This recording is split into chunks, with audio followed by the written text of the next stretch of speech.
anything. These are the same kind of goggles they brought people to Guantanamo. I definitely saw. And then they put these earmuffs, heavy metal industrial earmuffs on my ears, so now I couldn't hear anything. Maybe you've seen the pictures of the detainees being transported with the hoods. Yeah. I was afraid they were going to throw a hood on my head, but that practice of hooding had just been stopped weeks before my arrest. But nevertheless, I was subjected to sensory deprivation and brought to that super maximum security prison where Yasser Hamdi, Jose Padilla, they were held there in that same prison as me. I was treated just like an enemy combatant in that sense. So how did your case progress and actually finally resolve? Well, after surviving that ordeal, relying on my faith in Allah, Allah subhanahu wa ta'ala, and trusting Allah that He has a divine plan for all things.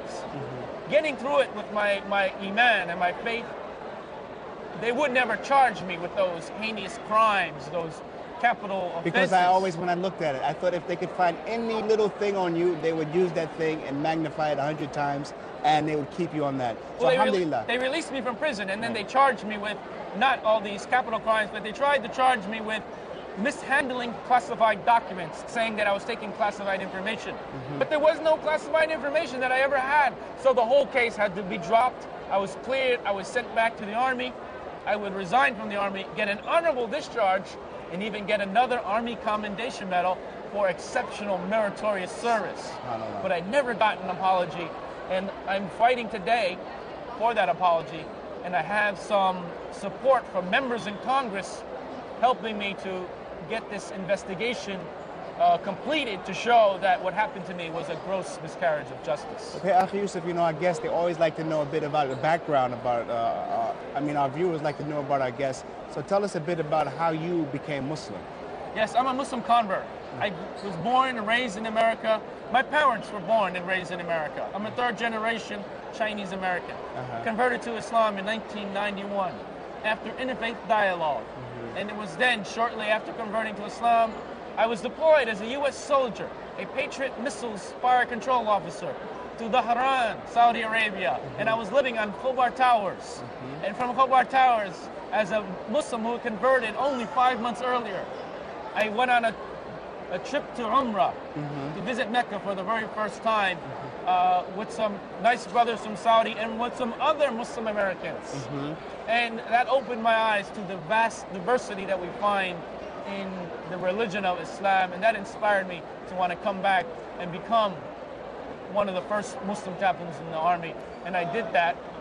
Unfortunately, my career ended as a result of the harrowing ordeal I had to suffer through. But today I'm out speaking, defending justice, defending diversity, tolerance, and humane treatment for prisoners, as well as justice and equality. All right, alhamdulillah that you were able to get through this ordeal, but we still have hundreds of thousands of Muslims who are suffering this ordeal with no means or no way to get out of that. So alhamdulillah, I hope that you continue to have success in making people aware of this and really being a voice for change and these kind of things. So alhamdulillah, and I know your family is happy to have you back. And inshallah, we hope to see you in Saudi Arabia again. You've made Hajj. I hope you can come again and make Umrah and bring your family. Inshallah. Assalamu alaikum. Wa alaikum salam wa rahmatullahi wa barakatuh. It's been an honor and pleasure. Assalamu alaikum. Wa alaikum salam. Assalamu alaikum wa rahmatullahi wa barakatuh. I'm here with our brother in Islam, Imran Khan. And he's very unique because he's from the state of Alaska. Assalamu alaikum. Wa alaikum assalam wa rahmatullahi wa barakatuh. So, Akhi, just tell us a bit about the Muslims in Alaska and the things which are going on for the Muslims there. Alhamdulillah, we have about 1,800 to 2,000 Muslims in Anchorage, Alaska. And we have a little rented small place which we have outgrown. So, inshallah, we're trying to build our own masjid, very first masjid of Alaska. So that's the